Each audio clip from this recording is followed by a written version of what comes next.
बहुत organised meeting था और क्या बिल आ रहे हैं, क्या देश का क्या विजन है, क्या करना जा रहे हैं, क्या कर रहे हैं, ये सब डिटेल्स में डिस्कशन हुआ। ये तो देखा नहीं कभी मैंने पहले, तो ये बहुत ही ऑर्गेनाइज लग रहा है। किन बारों में डिस्कशन हुआ? एक्सपोर्ट के बारे में, जीरो एक्सपोर्ट जो मतलब क्या बोलते हैं,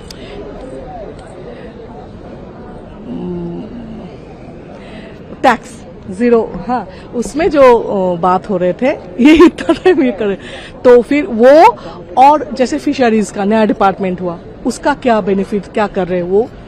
और सेकेंडली जो बात पीयूष गोयल ने किया उसका जो कौन सा देश से कितना एक्सपोर्ट का क्या क्या बात हो गया, सब कुछ वो बोल रहे हैं। के बारे में बताया, जो बिल के बारे में, ये बिल के बारे में भी बताया और आगे भी क्या होगा, क्या क्या बिल आ रहे हैं, ये सब बोल के बात किया। It was very enriching, it was very engaging. और आज हम लोगों ने ब्लू इकॉनमी और एफटीए पे विस्तारित रूप से प्रेजेंटेशन देखा, मंत्रियों ने आलोचना की। सो आई थिंक मैं एक पहली बार की सांसद हूं और मेरे लिए तो बहुत दिलचस्प रहा और सरकार का जो विजन है उसके साथ भी जुड़े।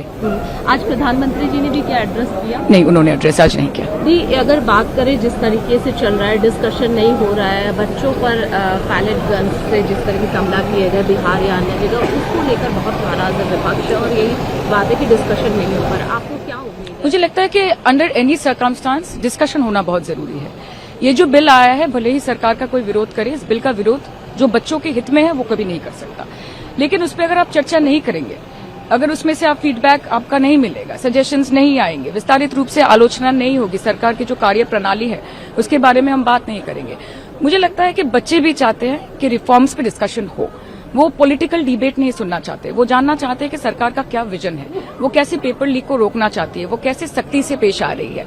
तो इस पे चर्चा हो और जैसा कि आपने बोला, बच्चों पे ये जो AK-47 हो के पैलेट हो, जो गलत है वो गलत है। देश के बच्चे हैं, हमारे बच्चे हैं, कार्रवाई हो रही है, आगे जाके भी होगी। जेनजीज ने जो पार्टी की उसको लेकर बहुत सारे सवाल उठ रहे हैं कि इन्होंने देखो इतने दिन प्रोटेस्ट किए और देखिए वो उनका वे हो सकता है, उनका स्टाइल हो सकता है, इसके बारे में मैं टिप्पणी नहीं करूंगी। देश में गणतंत्र जिंदा है और वो रास्ते पे वो उतर आए, उन्होंने वो प्रमाणित किया है और उन्होंने ये भी साबित कर दिया कि एटलीस्ट भारत के ऑपोजिशन पर उनको कोई भरोसा नहीं है।